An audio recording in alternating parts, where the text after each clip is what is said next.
Assalamualaikum warahmatullahi wabarakatuh. Pada video kali ini kita akan membahas nutrisi enteral dan parenteral. Jadi ini adalah terkait dengan cara pemberian makan untuk pasien di rumah sakit yang tidak bisa mengonsumsi makanan lewat mulut ya. Jadi ada alternatif cara pemberian makanan adalah melalui enteral dan parenteral. Kita tengok dulu untuk terminologi cara pemberian makan pada pasien. Itu ada 3. Yang pertama adalah cara pemberian oral. Ini adalah cara pemberian makan yang utama untuk pasien di rumah sakit. Syaratnya adalah ketika pasien bisa mengonsumsi makanan lewat mulut ya. Jadi apabila mulut, esofagus, kemudian saluran cerna yang selanjutnya tidak ada masalah semua, maka kita bisa memberikan nutrisi via oral. Tapi ketika ternyata ada gangguan dengan organ mulut atau esofagusnya, maka kita bisa memberikan nutrisi via enteral. Ini adalah alternatif yang selanjutnya untuk cara pemberian makan pada pasien. Dan apabila nutrisi enteral ini tidak terpenuhi, misalkan karena saluran cerna pasien tidak bisa berfungsi semua, baik dari mulut sampai ke rektum semuanya tidak bisa berfungsi dengan baik, maka kita bisa alihkan ke cara pemberian makanan yang ketiga untuk pasien. Jadi ini adalah nutrisi parenteral atau yang kita biasa sebut dengan cara pemberian lewat infus ya. Ini adalah nutrisi parenteral. Jadi kalau parenteral ini cara pemberiannya adalah melalui intravena atau langsung masuk ke pembuluh darah. Sehingga kalau kita lihat pada penjelasan di bawah ini, rute yang baik untuk gizi hanya ada 2. Jadi hanya ada rute oral dan enteral saja. Kenapa? Karena kita menilai untuk rute yang baik untuk gizi adalah yang masih melalui saluran cerna.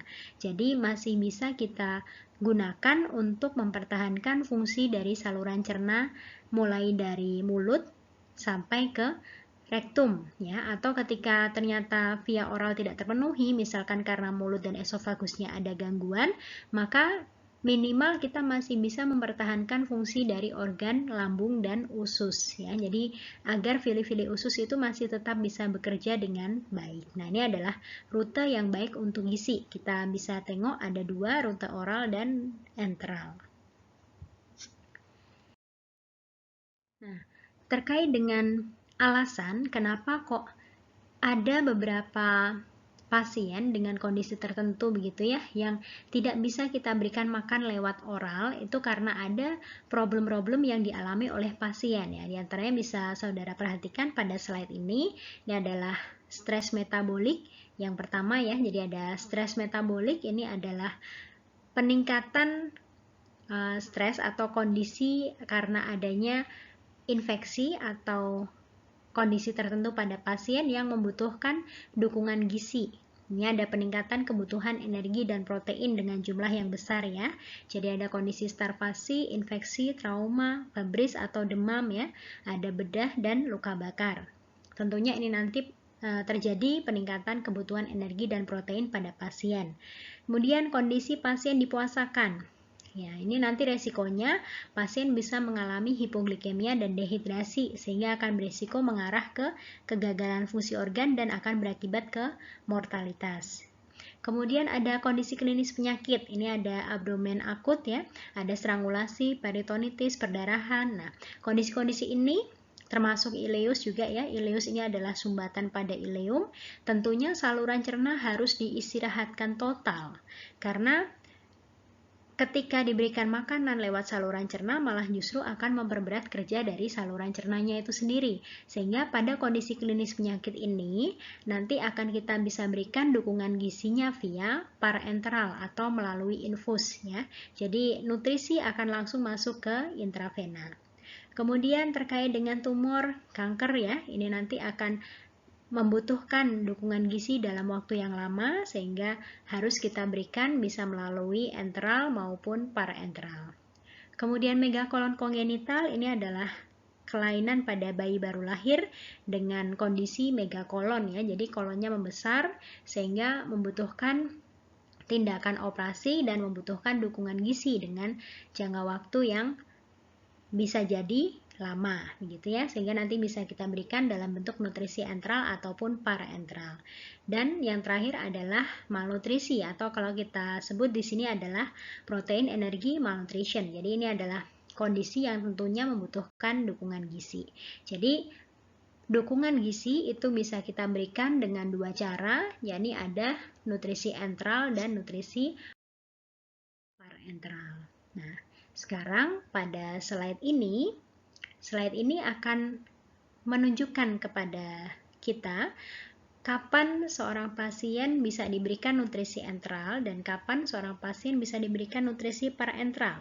Nah, jadi ini penentuannya adalah berdasarkan bagaimana fungsi dari GI tract-nya atau fungsi dari saluran cernanya. Jadi ketika saluran cerna seorang pasien bisa berfungsi dengan baik, kita tengok dari lambung, usus ke bawah ya sampai rektum ternyata bisa berfungsi, maka kita bisa memberikan nutrisi enteral. Nah, jadi ini adalah yes ya. Yes artinya saluran cerna berfungsi, kita bisa memberikan nutrisi enteral. Ada dua macam, ada yang long term sama yang short term. Kalau yang long term ini ketika pasien dirawat inap di rumah sakit dalam waktu lebih dari 2 minggu. Ya, kita bisa berikan dengan gastrostomi atau jejunostomi. Nah, sedangkan ketika ternyata pasien dirawat inap dalam waktu yang kurang dari 2 minggu, maka kita bisa memberikan dengan short term. Ini ada 3 pilihan ya, bisa nasogastrik, nasoduodenal, atau nasojejunal. Nah, sekarang bedanya apa selain dengan short term dan long term tadi terkait dengan waktunya? Kalau kita tengok dari asal katanya di sini ada kata naso pada yang short term.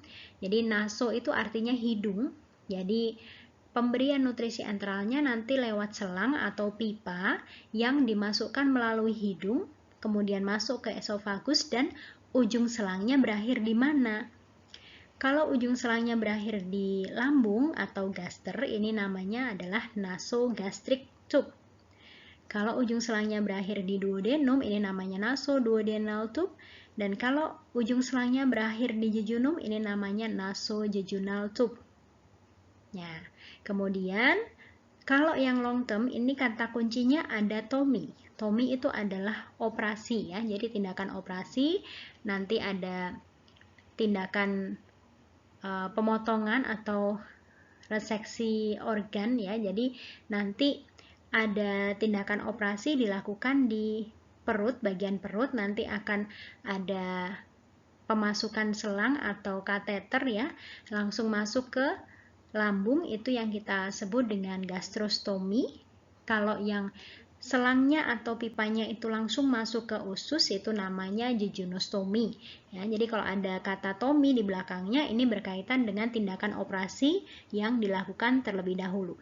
Jadi kalau dalam waktu yang lama itu pipa atau selangnya tidak dimasukkan lewat hidung, tapi langsung masuk ke bagian perut ya, nanti selangnya akan langsung masuk ke lambung atau ke jejunum.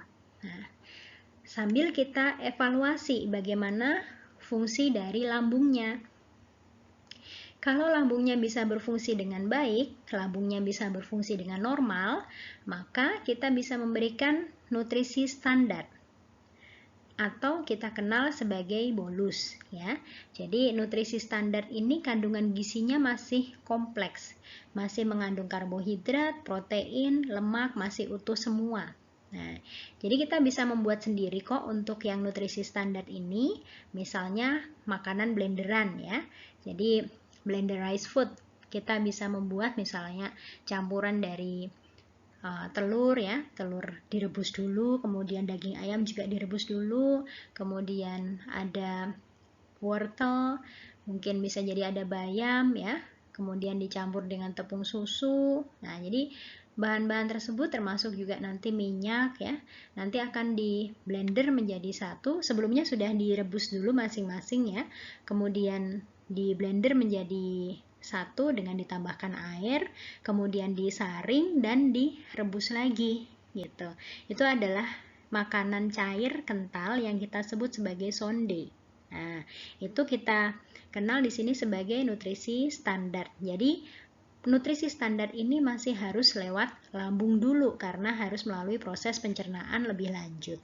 Tapi ketika ternyata ada pasien dengan kondisi lambungnya bermasalah, nah ini berarti lambungnya tidak bisa melaksanakan fungsinya dengan baik sebagai organ pencernaan, sehingga makanan harus langsung masuk ke usus ya.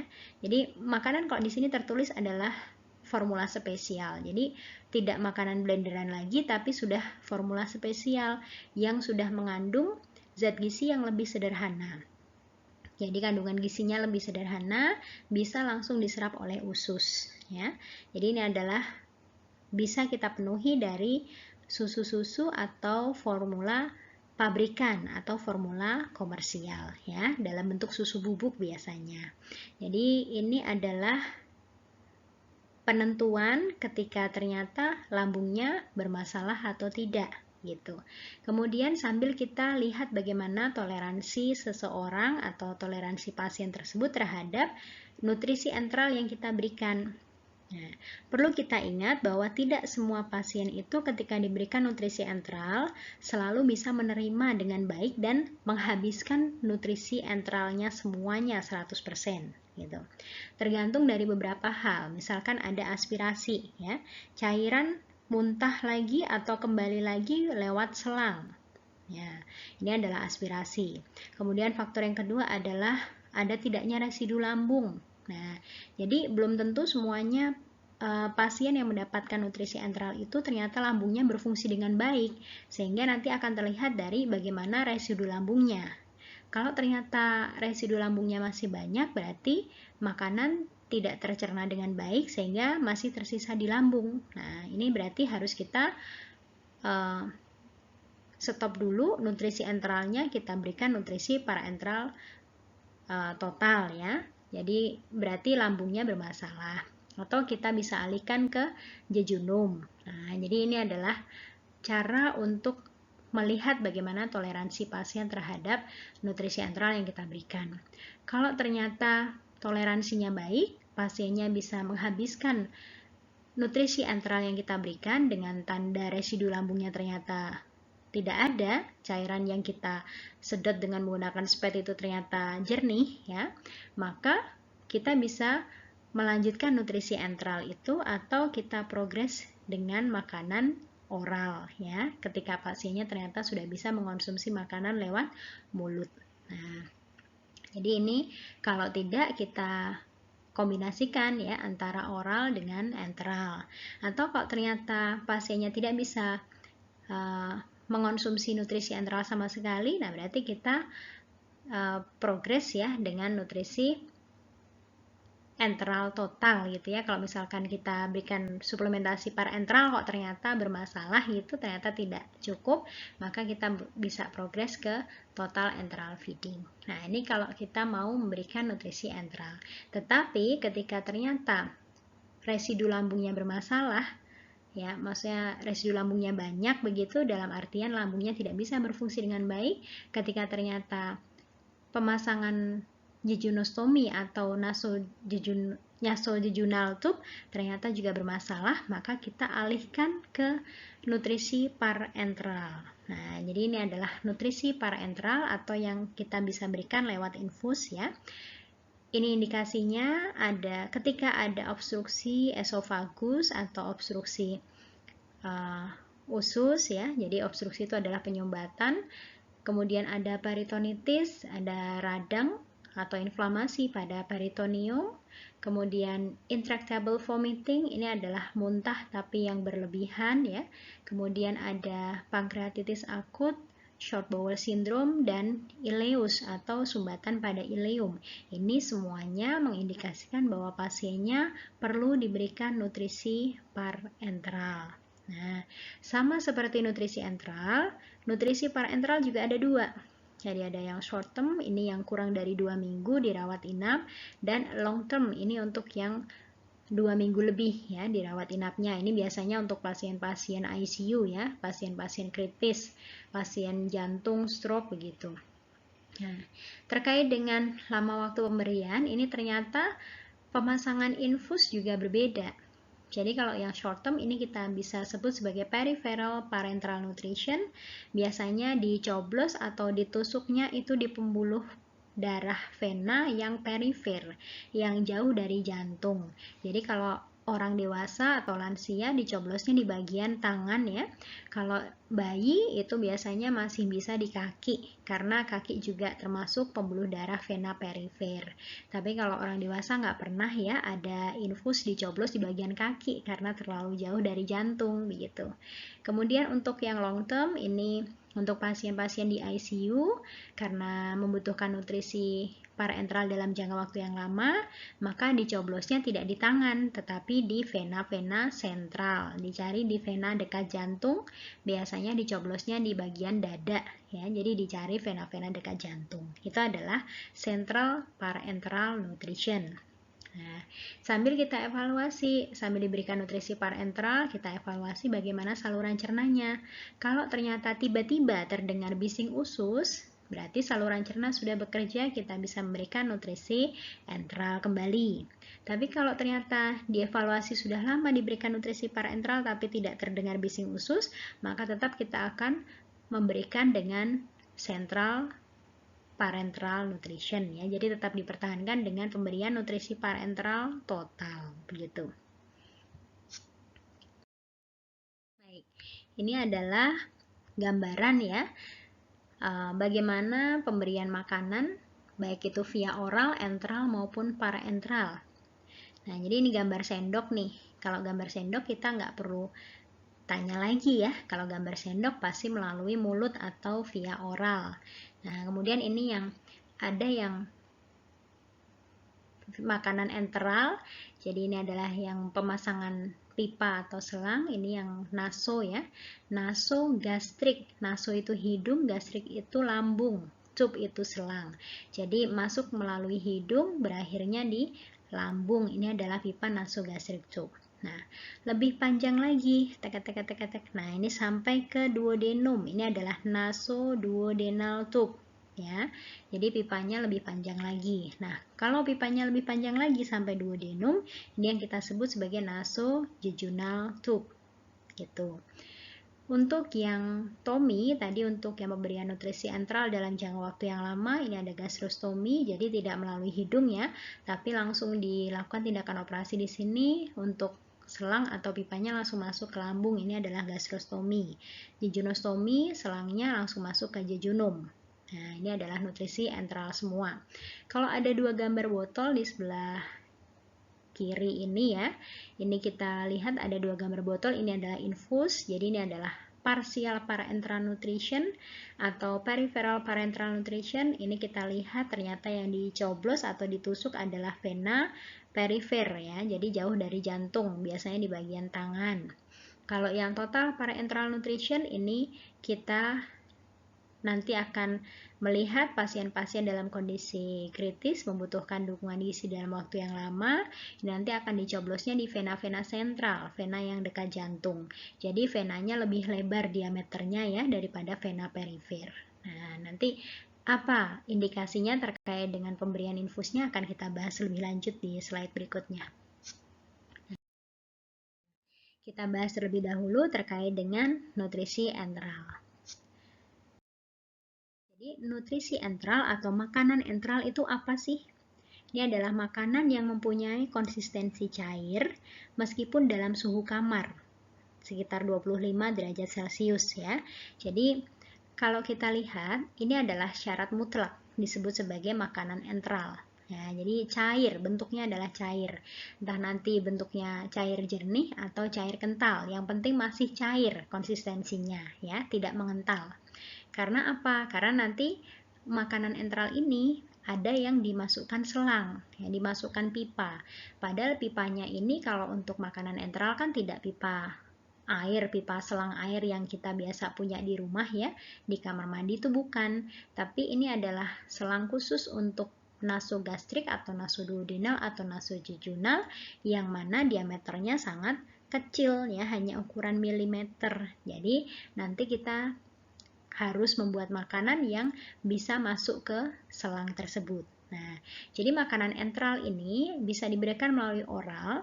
Kalau ternyata pasiennya bisa makan, bisa dimasukkan makanan melalui mulut, tetapi pemberiannya harus cair. Nah, ini adalah diberikan melalui oral. Tapi juga bisa diberikan melalui sonde atau selang atau pipa, ya. Ini adalah ketika ternyata jalur via oral tidak bisa dilewati makanan atau menunjukkan indikasi bahwa pasien tidak bisa mengonsumsi makanan via oral, gitu. Nah, ini ada dua macam, jadi ada formula rumah sakit dan formula komersial. Formula rumah sakit dan formula komersial ini apa? Nanti akan kita lanjutkan di slide berikutnya. Nah, kita bahas dulu kenapa kok pasien perlu diberikan nutrisi enteral. Jadi tujuan pemberian nutrisi enteral itu diantaranya adalah sebagai dukungan gizi. Ini jelas ya, karena memang nutrisi enteral bukan sebagai cara pemberian makan yang utama untuk pasien. Nah, saudara harus ingat bahwa cara pemberian makan yang utama untuk pasien adalah via oral ya, bukan enteral maupun paraenteral. Meskipun nanti ketika kita kaji lebih lanjut, ternyata nutrisi enteral ini juga dinilai baik untuk gizi karena masih bisa untuk mempertahankan fungsi dari saluran cerna gitu. Kemudian memenuhi kebutuhan cairan, ini jelas ya, karena memang makanan enteral adalah makanan cair gitu.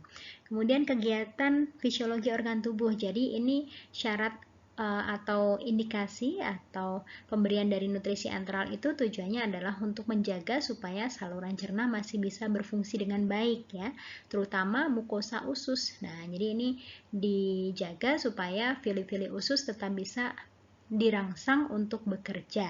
Nah, ketika ternyata saluran cerna diistirahatkan, itu ada efek samping atau dampak yang tidak baik ya, karena nanti mukosa usus bisa berhenti bekerja, itu nanti bisa menyebabkan atrofi usus ya, jadi ususnya nanti lama-lama bisa lengket.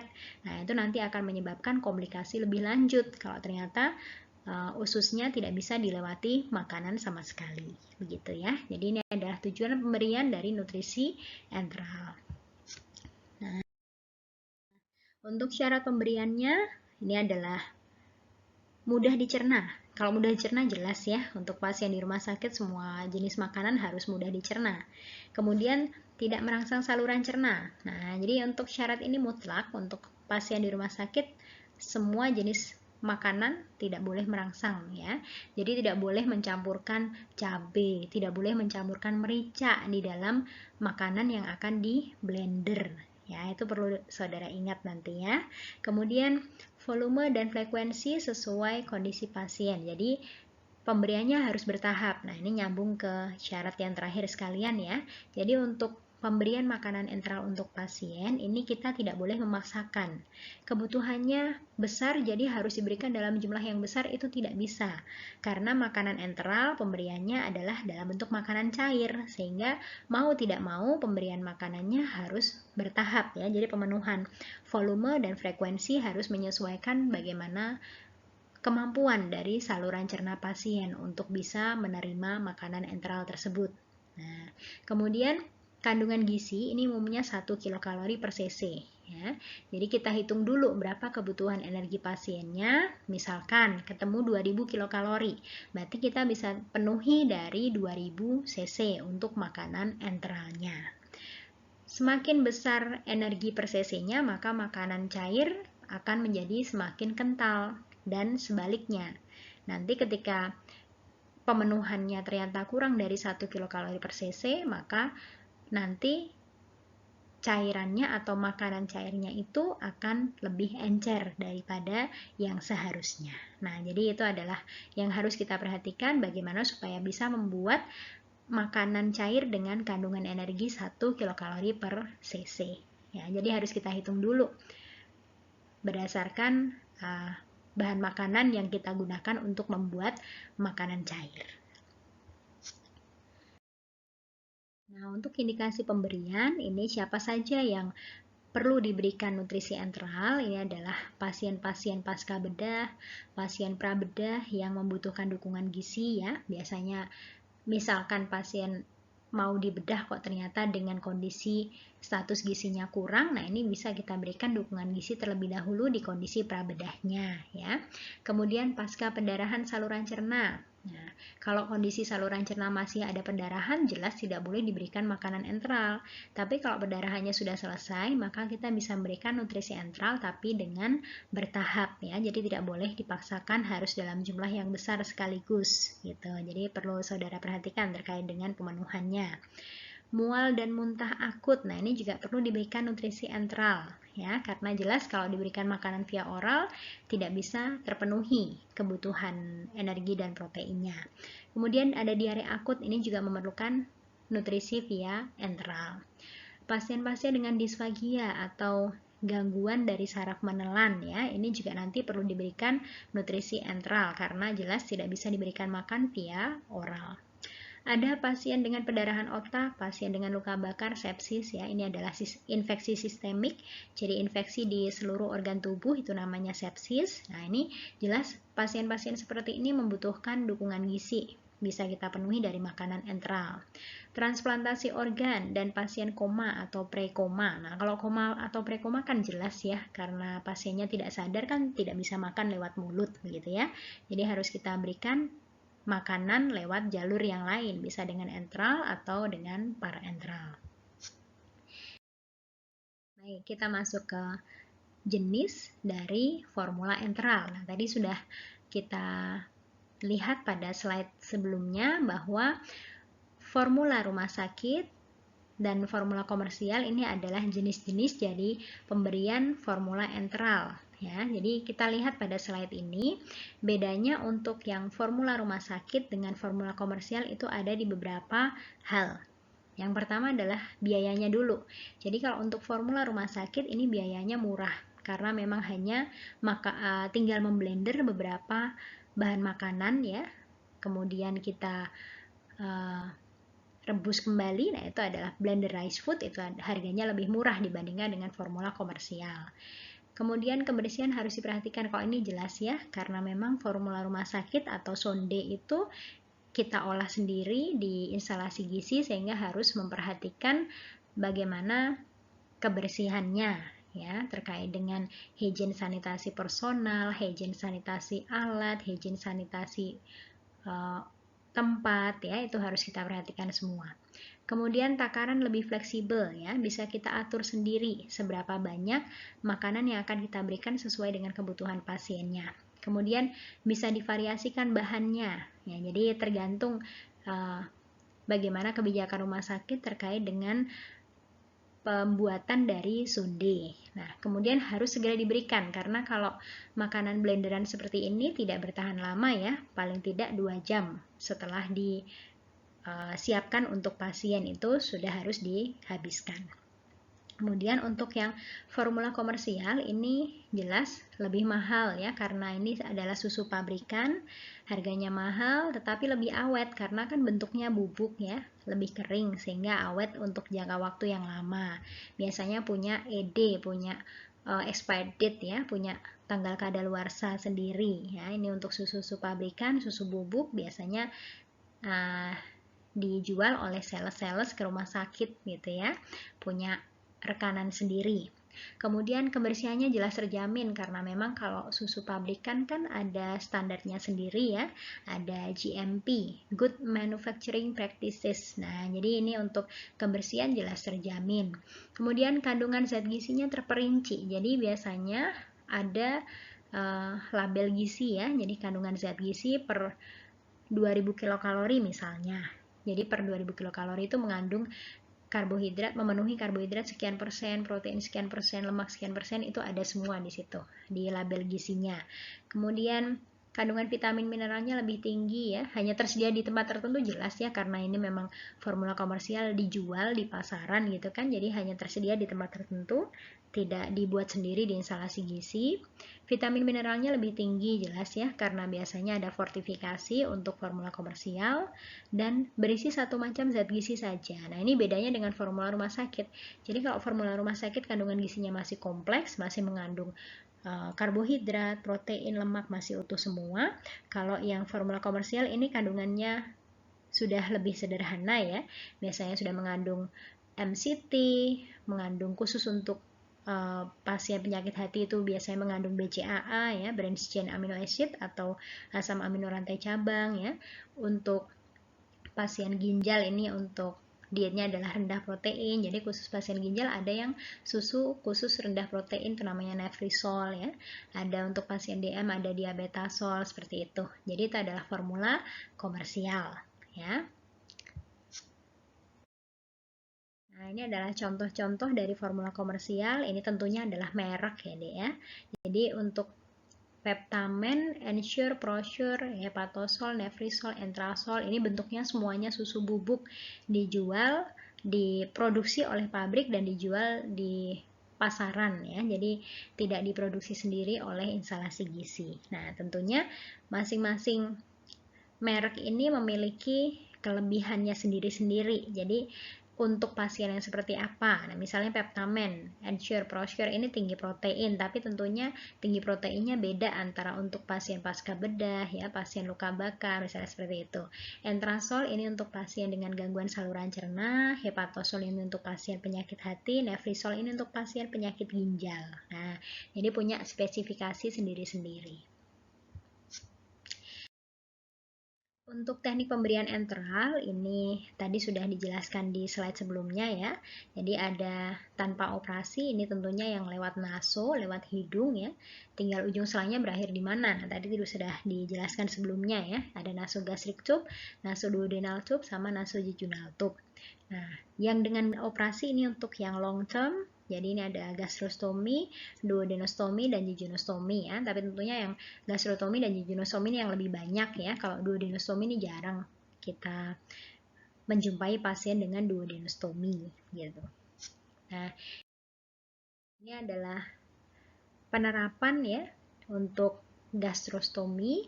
Jadi gastrostomi itu adalah pemberian nutrisi enteral dalam waktu yang lama ya, lebih dari 2 minggu.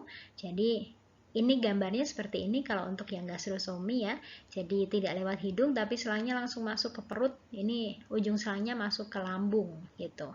Jadi resiko aspirasinya lebih kecil jelas ya, karena makanan tidak masuk melalui selangnya tidak masuk melalui hidung, sehingga resiko aspirasinya lebih kecil dibandingkan dengan NGT. Nah, tentunya dengan demikian maka pasiennya bisa lebih puas dibandingkan dengan NGT karena tidak tersiksa begitu ya. Pasien dipasang NGT selang masuk lewat hidung itu tersiksa sekali karena merasakan sakit pasiennya ya. Kalau untuk gastrostomi seperti ini kan tidak merasakan sakit karena tidak dimasukkan lewat hidung selangnya. Mudah dalam pengaturan dan disetting di luar tubuh pasien. Jadi ini alatnya disetting sendiri di luar tubuh pasien, mau dimasukkan seberapa banyak makanan cair bisa dimasukkan melalui alat ini, nanti masuk sendiri melalui selang ya, masuk ke lambung gitu. Jadi bisa disetting seberapa banyak makanan yang diperlukan.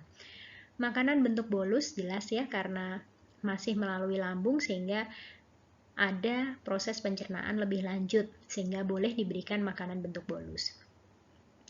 Ada indikasinya adalah gangguan saraf menelan, obstruksi esofagus atau sumbatan di esofagus, dan kanker. Nah, ini untuk indikasi-indikasi jelas tentunya yang pasien-pasiennya yang membutuhkan dukungan gizi dalam waktu yang lama. Komplikasinya jelas ada, infeksi, nyeri, ini kan terkait dengan tindakan operasi yang dilakukan sebelumnya ya. Jadi bisa timbul infeksi, nyeri karena memang ada luka operasi di sini. Nah, jadi beresiko ada infeksi lebih lanjut karena namanya luka itu kan pasti adalah pintu masuk untuk bakteri dan virus ya. Jadi ada resiko infeksi lebih besar pada pasien dengan gastrostomi. Disfungsi alat, nah ini juga bisa terjadi. Alat yang sudah dipasang nih, kateternya ternyata tidak bisa berfungsi dengan baik. Nah, jadi nanti harus koordinasikan dengan tim medis apakah akan dilakukan tindakan operasi ulang atau bagaimana, tergantung dari keputusan dengan tim medis yang lain begitu ya. Kemudian kalau jejunostomi sebenarnya sama sih seperti gastrostomi, namun makanannya langsung masuk ke jejunum. Ya, jadi selangnya langsung masuk ke jejunum karena kondisi lambung yang tidak bisa berfungsi dengan baik Nah, jadi selangnya bablas langsung masuk ke jejunum. Ini indikasinya adalah tentunya pasien yang mengalami masalah dengan lambung, misalnya pasien yang mengalami pembedahan lambung, pasien dengan GERD yang parah ya, ini lambungnya tidak bisa berfungsi dengan baik sehingga makanan harus langsung masuk ke usus. Nah, makanan langsung masuk ke usus berarti tidak boleh diberikan dalam bentuk bolus, melainkan makanan itu harus langsung bisa diserap oleh usus gitu ya. Jadi diberikannya adalah formula komersial, tidak boleh lagi diberikan makanan blenderan gitu. Baik, itu untuk makanan enteral. Sekarang kita beralih ke nutrisi paraentral atau yang diberikan lewat infus ya. Jadi ini adalah definisinya, pemberian makanan melalui pembuluh darah vena. Ya, jadi yang dicoblos, yang ditusuk adalah pembuluh darah vena, bukan arteri. Kalau pembuluh darah vena dicoblos itu darahnya hanya menetes ya. Tapi kalau pembuluh darah arteri dicoblos, nah ini hati-hati, nanti darahnya bisa muncrat, darahnya bisa mengalir dengan deras ya. Jadi bukan pemasangan infus itu bukan di arteri tetapi di pembuluh darah vena. Nah, jadi ada dua macam, ini adalah parsial atau peripheral parenteral nutrition, ini melalui vena perifer yang jauh dari jantung. Untuk yang TPN ini adalah total parenteral nutrition. Total artinya semua kebutuhan gizi pasien terpenuhi dari infus atau dari nutrisi parenteral. Nah, jadi ini bisa kita berikan hanya melalui vena yang lebar diameternya, jadi melalui vena sentral ya, tidak melalui vena perifer.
Nah, indikasinya apa? Pasien-pasien yang seperti apa yang membutuhkan nutrisi parenteral? Kita bisa lihat di sini.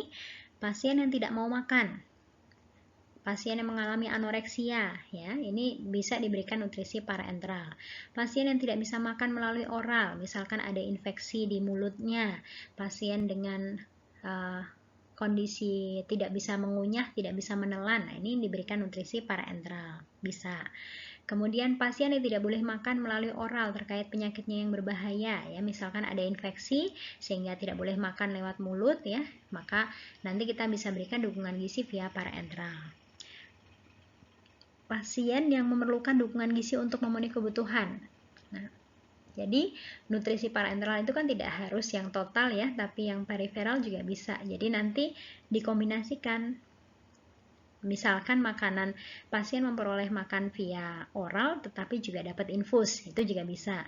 Pasien dapat nutrisi enteral tapi juga dapat infus, itu juga bisa. Jadi di sini untuk pemberian nutrisi parenteral itu tidak hanya untuk yang parenteral total saja, tapi juga bisa untuk yang peripheral parenteral nutrition atau yang modifikasi yang kombinasi dengan yang oral atau yang enteral gitu.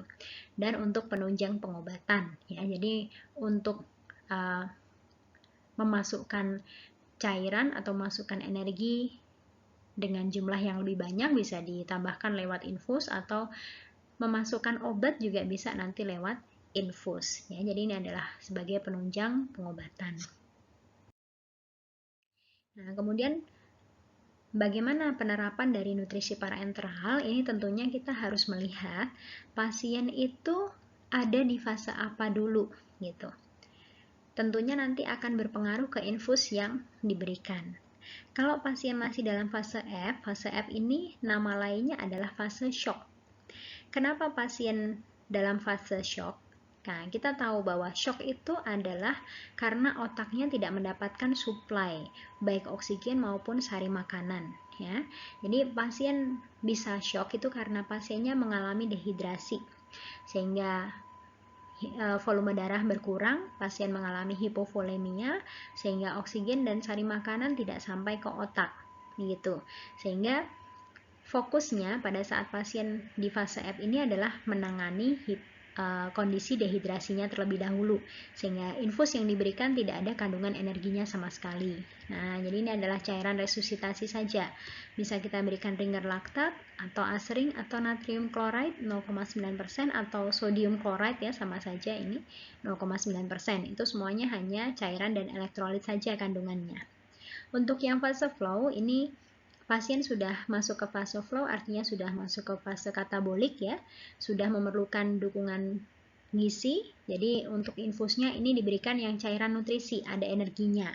Bisa dalam bentuk dextrose 5%, dextrose 10% ya.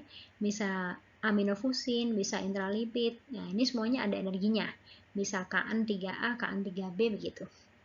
Nah, jadi infusnya apa itu ternyata juga tergantung dari pada fase apa pasiennya berada gitu. Jadi saudara nanti ketika memperhatikan pasien dengan nutrisi parenteral, saudara bisa melihat infus yang tergantung itu di botolnya itu tulisannya apa gitu ya. Nah, kemudian untuk komponen dari infus itu sebenarnya komponen utamanya adalah air, tinggal ditambahkan zat gizi apa yang dibutuhkan sesuai dengan infus yang akan diberikan kepada pasien tersebut gitu ya. Nah, macam-macam cairan parenteral ini, macam-macam infus maksudnya ya. Ini adalah yang mengandung energi. Jadi contoh yang mengandung karbohidrat saja itu ada dextrosa, ini yang paling umum digunakan ya. Ada dextrose 10%, ada dextrose 5% ya. Ada fructose, sorbitol, macam-macam ini sampai tirofusin. Kemudian yang mengandung protein saja ini ada aminofusin, aminoleban ya, intrafusin, aminovel, amiparen, panamin ya. Kemudian yang lemak, kandungan lemaknya tinggi ya, ini hanya mengandung lemak saja, ini ada intralipid, ada 10% sama 20%. Untuk bayi dan anak nanti formulanya menyesuaikan, biasanya ada belakangnya ada PED ya, ada pediatrik begitu, ada singkatannya PED. Kemudian terkait dengan nutrisi parenteral, sebagai dietitian saudara harus memperhatikan kira-kira kewenangan saudara apa gitu ya terkait dengan pemberian nutrisi parenteral untuk pasien ini. Nah, jadi tugas dietitian itu kita melihat kewenangan kita adalah menilai status gizi dan kondisi klinis pasien. Jelas untuk tugas asesmen gizi ini adalah tugas seorang dietitian. Kemudian menentukan cara pemberian makan pasien, ini maksudnya bukan sebagai penentu apakah pasien perlu mendapatkan infus atau tidak, bukan ya. Tapi kita bisa memberikan kontribusi saran atau sumbangsih atau masukan kepada dokter bahwa asupan pasiennya ternyata tidak cukup terpenuhi dari oral ataupun enteral sehingga memerlukan dukungan gizi dari infus. Nah, kalau itu boleh. Nah, jadi ini adalah kewenangan dari dietitian juga. Kemudian menghitung kebutuhan pasien. Kalau ini jelas tugas dietitian ya. Kebutuhan gizi pasien itu yang menghitung adalah ahli gizi. Nah, bukan dokternya, bukan perawatnya gitu. Menentukan kebutuhan pasien yang akan dipenuhi dari oral atau enteral. Nah, ini dengan cara kebutuhan pasien itu yang sudah kita hitung sebelumnya dikurangi dulu dengan kebutuhan asupan pasien yang berasal dari infusnya. Misalnya begini, pasien kebutuhannya kita hitung energinya adalah 2000 kilokalori. Nah, kita lihat dulu infusnya dapat apa. Kalau infusnya mendapatkan dextrose misalnya, ternyata dari asupan dextrose dari infus dalam waktu 24 jam masuk 500 kilokalori misalnya. Nah, itu harus kita kurangi dulu. 2000 dikurangi dengan 500 kilokalori, sisanya yang 1500 kilokalori baru kita penuhi dari oral atau enteral. Nah, ini harus kita perhatikan. Jadi ketika saudara sebagai ahli gizi ternyata mengabaikan asupan pasien yang dari infus, maka harus hati-hati. Berarti nanti ada resiko pasiennya akan mengalami overfeeding. Ya, jadi ada asupan dari oral enteral sesuai dengan kebutuhan yang kita hitung masih ditambah dengan yang dari infus. Nah, ini asupan pasiennya bisa berlebih ya. Nanti bisa menimbulkan komplikasi lebih lanjut kalau ternyata kaitannya dengan overfeeding begitu.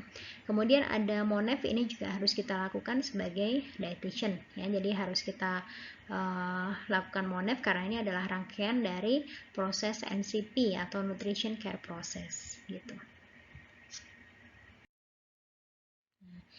Berapa kebutuhan energi pasien dengan total parenteral nutrition? Kita tetap menghitungnya biasa saja caranya ya. Dengan rumus Harris-Benedict bisa, dengan rumus yang lain juga bisa. Nah, jadi tidak terbatas pada rumus Harris-Benedict saja ya. Jadi silahkan saudara bisa menggunakan rumus yang lain juga menyesuaikan dari rumah sakit atau pasien yang akan saudara tangani.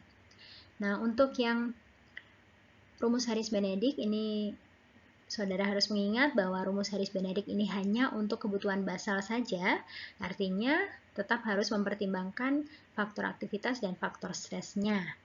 Untuk faktor aktivitas ini jelas menyesuaikan kondisi pasien ya, tinggal ada 3 pilihan.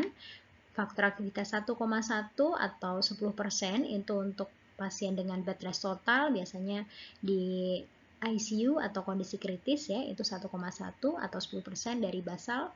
Kemudian bed rest itu untuk pasien yang sudah dipindah ke bangsal ya, biasanya sudah boleh duduk di tempat tidur, boleh makan di tempat tidur, itu bed rest. Kalau bed rest, kalau faktor aktivitas yang ketiga adalah 1,3, 30% ya.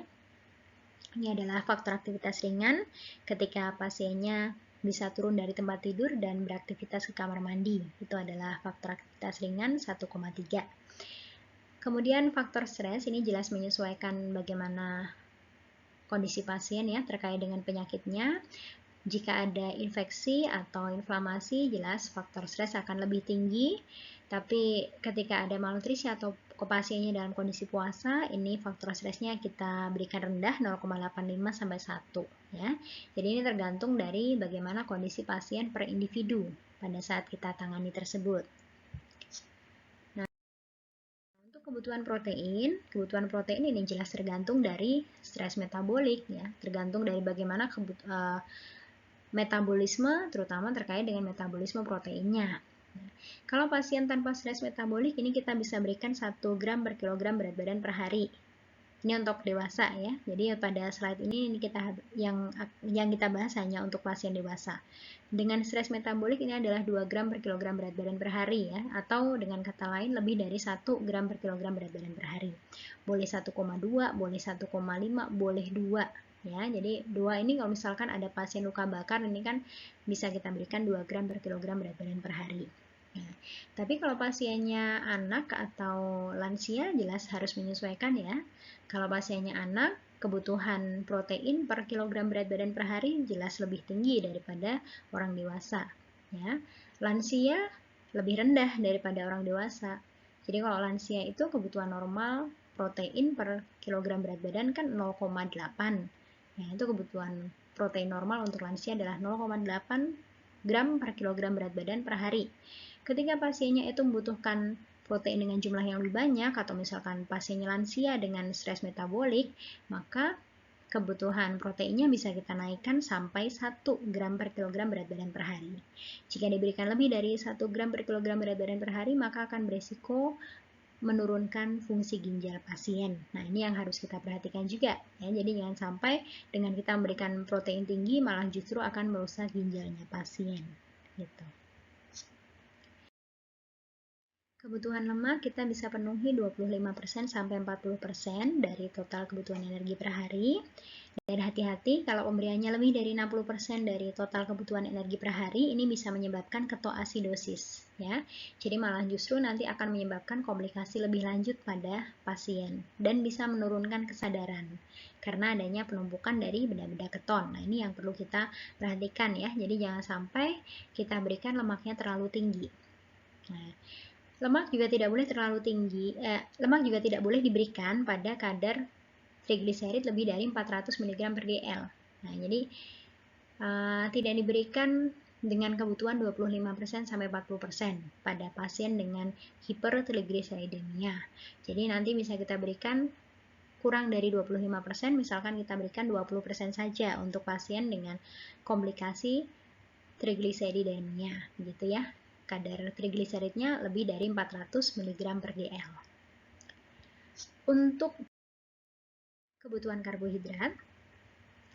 karbohidrat kan adalah sisa dari kebutuhan energi total. Jadi, kebutuhan energi totalnya dikurangi dengan kebutuhan dari protein dan lemak ya. Jadi, kebutuhan karbohidrat itu biasanya terpenuhi 50-60% dari total kebutuhan energi sehari. Tapi kalau kita penuhi harus memperhatikan juga bagaimana infusnya. Kalau ternyata pasien memperoleh infus yang dari sumber karbohidrat, maka dari makanan oral atau enteral harus kita kurangi. Hati-hati karena kalau ternyata tidak kita kurangi, asupan karbohidrat akan berlebih, ini nanti produksi karbon dioksida akan meningkat ya, nanti akan menyebabkan pasiennya sesak napas. Ya, saudara harus ingat bahwa karbohidrat ini adalah zat gizi yang memiliki respiratory quotient paling tinggi dibandingkan dengan protein dan lemak, sehingga bisa memproduksi CO2 lebih banyak daripada protein dan lemak, sehingga akan mudah sekali menyebabkan pasien sesak napas kalau ternyata asupannya berlebihan gitu. Hal-hal yang harus diperhatikan dalam pemenuhan nutrisi enteral dan parenteral, kalau disuruh memilih antara enteral atau parenteral, kita jelas harus mengupayakan enteral terlebih dahulu, karena masih tujuannya adalah untuk mempertahankan fungsi saluran cerna gitu ya. Jadi jangan sampai nanti fili-fili ususnya mengalami atrofi. Parenteral itu merupakan keputusan tim.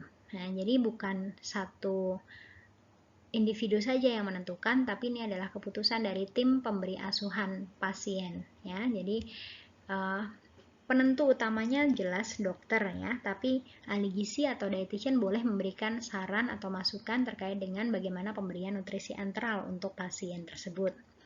Program cairan ini perlu kita perhatikan juga, jumlah cairannya seberapa banyak yang dibutuhkan, atau mungkin balance cairan harus negatif ya. Jenis cairan itu mau diberikan infusnya yang apa, apakah diberikan resusitasi ataukah perlu diberikan cairan energi, cara pemberiannya lewat mana, dan monitoring ini tetap harus kita lakukan ya. Monitoring evaluasi harus dilakukan lebih ketat pada pasien yang mendapatkan nutrisi enteral parenteral ya, karena nanti terkait dengan indikator yang harus kita lihat terkait dengan komplikasinya jelas lebih banyak kalau pasiennya mendapatkan nutrisi enteral dan parenteral gitu. Nah, bentuk pemberian makanan enteral dan parenteral ini ada bolus ya. Bolus itu untuk makanan enteral biasanya. Jadi kalau bolus itu sekali pemberian dalam jumlah yang banyak bisa langsung habis dalam waktu yang cepat. Nah, jadi ini adalah 250 cc dalam waktu 30 menit. Ini bisa kita berikan untuk pasien ya, biasanya dengan menggunakan SPED suntikan. Nah, ini bentuknya seperti suntikan tapi bukan suntikan biasa ya, itu adalah SPED NGT biasanya. Jadi jika kita akan memberikan nutrisi enteral, maka harus kita lihat dulu bagaimana residu lambung. Kalau ternyata residu lambungnya kita sedot begitu ya menggunakan SPED, ternyata jernih, maka residu lambung sudah diasumsikan tidak ada, sehingga makanan bolus boleh kita masukkan. Ya, jadi bisa kita masukkan dalam waktu 30 menit atau kurang sudah habis ya, itu adalah bolus. Tapi kalau drip ini adalah untuk nutrisi parenteral. Jadi biasanya punya alat pengatur tetesnya ya. Jadi seperti infus itu kan ada alat pengatur tetesnya ya, yang bisa kita setting sendiri, apakah akan disetting 20 tetes per menit ataukah 60 tetes per menit. Nah, itu adalah bentuk drip. Jadi tidak dalam waktu yang cepat menghabiskan cairannya, tidak dalam waktu yang cepat menghabiskan infusnya, tapi dalam waktu yang cukup lama ya. Jadi satu botol infus itu dalam waktu sekian jam nanti baru akan habis. Nah, itu adalah yang drip. Nah, jadi drip ini ada 3 pilihan, yakni ada intermittent, cyclic, dan continuous. Nah, kira-kira apa itu intermittent, cyclic, continuous? Nah, kan kita bahas di slide ini. Jadi intermittent itu adalah pemberian infus dengan drip yang dibatasi waktu. Jadi nanti ada satuan TPM atau tetes per menit ya. Jadi untuk pasien itu tergantung usianya. Kalau usianya bayi 0 sampai 1 tahun, atau untuk pasien dengan berat badan kurang dari 10 kilo, ini tetesannya adalah tetesan mikro 60 tetes per menit. Jadi tetesannya halus sekali ya untuk pasien bayi. Untuk orang dewasa atau lansia ya, atau remaja juga ini biasanya diberikan tetesan makro 20 tetes per menit. Jadi yang pernah opnam pasti tahu, pernah diinfus ya, pasti tahu 20 tetes per menit itu lama ya. Jadi kadang kalau pasien yang tidak betah gitu ya diberikan 20 tetes per menit, mungkin bisa atur-atur sendiri sehingga malah justru bisa membahayakan kondisi pasien tersebut ya. Jadi itu ada aturannya, sebenarnya tidak boleh diubah-ubah ya, 20 tetes per menit. Untuk transfusi sel adalah 15 tetes per menit. Ini misalnya transfusi albumin ya. Jadi ada aturannya sendiri 15 tetes per menit. Nah, untuk yang cyclic ini adalah pemberian infus bergantian dalam waktu 24 jam. Jadi antara cairan resusitasi dengan cairan energi diberikan dalam waktu yang berselang-seling ya. Jadi saudara harus hati-hati ketika ternyata pasiennya mendapatkan drip yang cyclic, ini harus bisa menghitung seberapa banyak asupan energi protein yang masuk lewat infus ketika pasiennya mendapatkan nutrisi yang mengandung energi ya. Jadi jangan sampai nanti ketika melihat oh ternyata cairan resusitasi saja, padahal nanti selang berapa jam kemudian diganti cairan energi, kan itu nanti akan terlewat ya, resiko pasiennya akan mengalami overfeeding. Nah, ketika Anda mengabaikan yang cyclic. Nah, kemudian continuous ini adalah pemberian infus dengan drip yang terus teratur selama 24 jam gitu.